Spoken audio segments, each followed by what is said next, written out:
The first episode opens up with a clip of the city with the Guardian's spaceship flying in the sky. The spaceship shows a warning to Starlord that the spaceship is overweight. Starlord walks across the spaceship to find a room full of corn dogs that belong to Drax. He enters Gamora's room to find her hidden stash of dumbbells. He then enters a room and finds a tower of duct tape. Starlord and Rocket fight over his stash of tape and start shouting at each other. They are arguing about whose stash they'll get rid of when Gamora opens another room on the spaceship to find a truckload of cassette tapes falling out that belong to Starlord. Each of the Guardians defends their odd belongings and pulls out their weapons.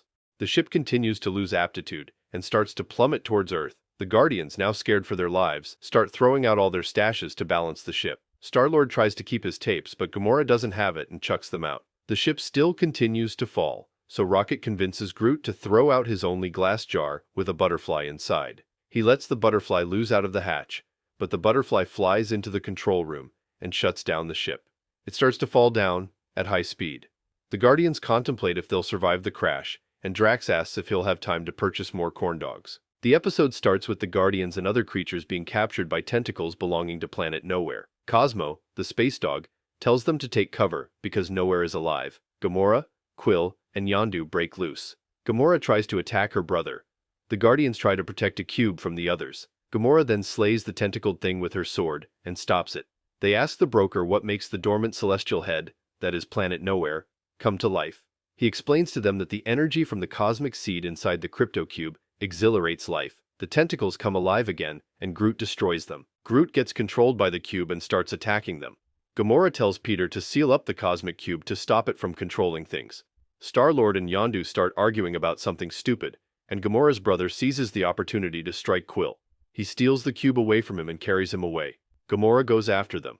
As Rocket strikes Groot with a giant blast from his weapon, it hits Gamora. Her brother takes her with him because she too belongs to Thanos. Groot goes back to normal when Gamora's brother leaves with the cube. Broker explains to Rocket and Drax that Groot was overcome with cosmic seed, and now that it's gone, he's back to normal. Broker says the entire cosmic seed can spawn entire galaxies, and Drax says that in the wrong hands, it can end a galaxy. Cosmo takes them to a place that contains a vortex to help them teleport, and gives them wristbands to wear so he can find them in the galaxy. The scene opens up with Gamora's brother, Korath's ship traveling in the galaxy. He talks to Thanos' hologram and tells him he has the Cosmic Seed Crypto Cube and its key, Starlord, who he has trapped. Korath tells Thanos he brought Gamora back too. Thanos leaves and Korath brings the cube to Peter telling him to open it. When he refuses, he threatens him with Gamora's life. He puts a cerebral parasite on her face that brings back her guilty memories. He asks Quill again to open the cube.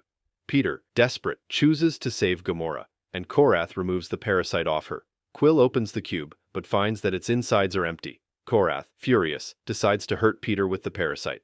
Peter proceeds to confess all his not-so-guilty memories to the pair. Frustrated, Korath removes the parasite and approaches Peter, ready to strike him with his weapon. Before he can, a huge blast breaks through the wall of the ship, revealing Rocket, Drax, and Groot. Drax tells Korath to send a message to Thanos that he'll be ready for him when he gets out of hiding. The guards start shooting the Guardians, and before she leaves, Gamora throws the parasite on Korath's face. The Guardians defeat the guards and Peter points his weapon towards the ship's doors, opening them, and they get sucked into space. The scene opens with Guardians floating out in space. The space dog is waiting at the vortex, and he transports the Guardians back. At Nowhere, the broker asks to buy the cube off them for 500 units. He is clearly trying to rip them off. Peter, the idiot that he is, agrees to the price. Gamora stops him because for obvious reasons they need to figure out why Peter Quill is the only person that controls the cube. Peter takes the cube out of Gamora's hand, and at his touch a series of images reveal themselves to him, and an image of his mother is revealed calling to him. Despite this, he still tosses the cube to the broker. Cosmo reads Peter's internal thoughts and tells him he's full of crap. Suddenly, Thanos makes an appearance through a hologram. He got Drax's message. Thanos demands the Crypto Cube and Starlord. Peter, out of everything that happened, decides to get excited that Thanos refers to him as Starlord. This scene opens up with Nowhere, surrounded by Thanos' ships ready to destroy the planet and its inhabitants. Thanos gives them 30 seconds to give the cube back. Rocket tells Peter to just give Thanos the cube, seeing as it is useless. But Gamora says that Peter is useless too, but they don't give him away. The Guardians turn to Drax, who has disappeared. Drax is flying through space, trying to get to Thanos on his ship to avenge his family. Drax reaches Thanos and tries to strike him with his weapon, but Thanos blasts him with his gauntlet. Quill decides to turn himself and the cube into Thanos, but changes his mind. Peter finally puts himself to good use and runs off with the cube. Back to Thanos and Drax. Groot rescues Drax before Thanos kills him. Peter runs to the vortex and seals the door behind him. Gamora and Rocket run after him, but can't get inside. Peter enters the vortex with the cube in hand. Right as he's getting transported, he activates the cube and the tentacles that attack them before he rises once more. Drax, who was saved by Groot, hasn't calmed down and wants to ignite his revenge upon Thanos. He genuinely thinks he can do something. Thanos approaches them and blasts them with his gauntlet, sending them flying into space. The space dog approaches Gamora and Rocket and kinetically opens the door. Out of all of them, he's the only useful one there. Quill is trying to control and drive nowhere. The vortex, now controlled by Quill, blasts Thanos, who furiously tells his subjects to obliterate everyone. Peter Quill controls the tentacles with the cube, moving nowhere around and blasting Thanos' ship with the power from the vortex. Peter, overpowered by the energy from the vortex, is losing control. Rocket and Gamora rush to help him. Still unable to control the head, Cosmo comes to the rescue and sends new coordinates to transport the planet to another point in the galaxy. The Guardians reunite, and Cosmo tells them that he teleported nowhere to a remote sector of the galaxy, where Thanos will no longer find them for some time. Drax, still set on revenge, asks that they be transported back to the previous coordinates. Drax has a death wish. The Guardians say goodbye to Cosmo and blast off into space, back to their natural habitat. Peter discovers that it hides a map to the cosmic seed.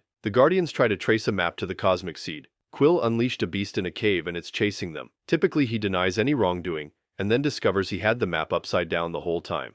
The Guardians argue with Rocket, so he gets mad, takes over the steering wheel, and drives them straight to the dragon-like creature. They manage to escape, but Rocket, still mad, fights with Drax. While they are distracted, Groot shuts down the ship's electricity. A ship appears and takes the Guardians. The Collectors, whose ship it is, tells them that he accidentally took them in, thinking they were loose parts.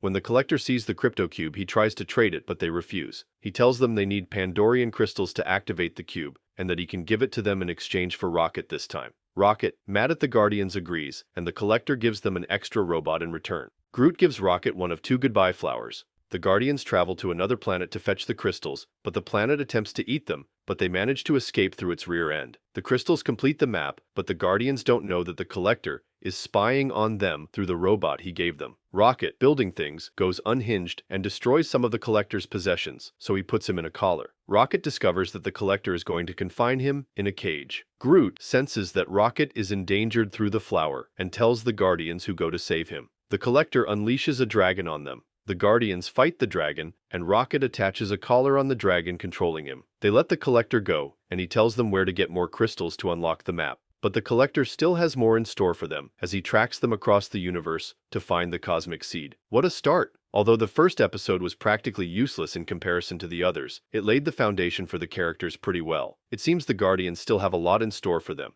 especially with Thanos trying to find them. The Guardians finally find out how the map works, so chaos definitely awaits in the upcoming episodes. Many threads still hang loosely though, and I can't wait to find out more on the crypto cube and where it came from. This brings us to the end of today's video. Don't forget to leave a like and subscribe to our channel to get more videos like this one. Your support helps us grow. And tell me, what do you think of these 3 episodes? Why do you think Peter's the only one able to control the cube? Let me know in the comments below. I read all of them. And if you're watching till now, thank you. I'll see you in another video soon.